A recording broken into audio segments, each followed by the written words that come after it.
नेपालमा तपाईहरुको घर अगाडि राति बच्चा आएर रुने कराउने यस्ता गतिविधिहरू धेरै भइरहेको छ। धेरै सामाजिक सञ्जालमा मैले देखिरहेको छु र तपाईहरु सुतेको बेलामा तपाईको घरहरू ढकढकाउने, तपाईको घर अगाडि आएर रुने कराउने विशेष गरेर बच्चाहरू र तपाईहरु खोल्न जानुहुन्छ र झ्यालबाट च्याउनुहुन्छ या कसरी हुन्छ त्यसलाई चाहिँ बचाउनु पर्यो। ओहो के रहेछ भनेर सबैजना चाहिँ जान खोज्नुहुन्छ।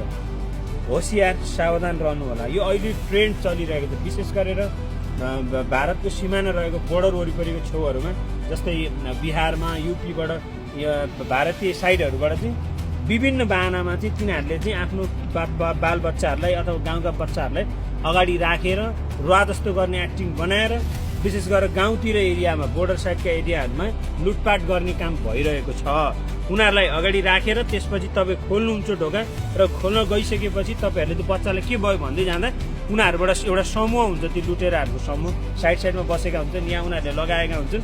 तिनीहरू आएर तपाईँहरूमाथि चाहिँ विभिन्न खालका आक्रमण गर्न सक्छन्। भौतिक आक्रमण होस् या केमिकलले मुख थुनिदिने काम होस् या बेहोस बनाउने काम होस्, यसरी चाहिँ गतिविधि चाहिँ यिनीहरूले अप्नाइरहेको छ र लुट्ने काम गरिरहेको छ। तपाईँको घर चोरी गर्ने, तलास गर्ने, दिउँसोमा यिनीहरू निहाल्छन् र रातिमा त्यसरी चाहिँ त्यो बाहनामा तपाईँहरूलाई ढोका खोल्न लगाएर चाहिँ लुटिरहेको धेरै अहिले सामाजिक सञ्जालमा आइरहेको छ, विशेष गरेर नेपालको सन्दर्भमा।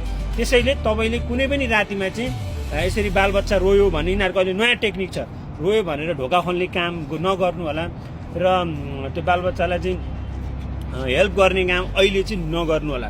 त्यस्तो शङ्कास्पद कार्य गतिविधि यदि तपाईँहरूको छेउछाउमा भयो भने तुरुन्त 100मा फोन गर्नु होला, पुलिसलाई बोलाउनु होला। यस्तो यस्तो घटना घटेको छ, मेरो घर अगाडि बच्चा रोएको छ भनेर चाहिँ तपाईँहरू चाहिँ आफै सतर्क हुनु होला। या चाहिँ ढोका खोल्दा पनि तपाईँ एक्लै नजानु होला, 2-4 जना या घरका कोही अन्यलाई बोलाएर भए पनि हेर्नु होला। यदि हेर्न मन लाग्छ भने चाहिँ यो घटना एकदम तीव्र रूपमा यो ट्रेन्डिङ फलोअप भइरहेको छ। यसमा तपाईँहरूले ध्यान दिनु होला, किनभने धेरै सामाजिक सञ्जालमा धेरै अनलाइन न्युजले पनि हालेको छ, तर के हो भनेकै छैन।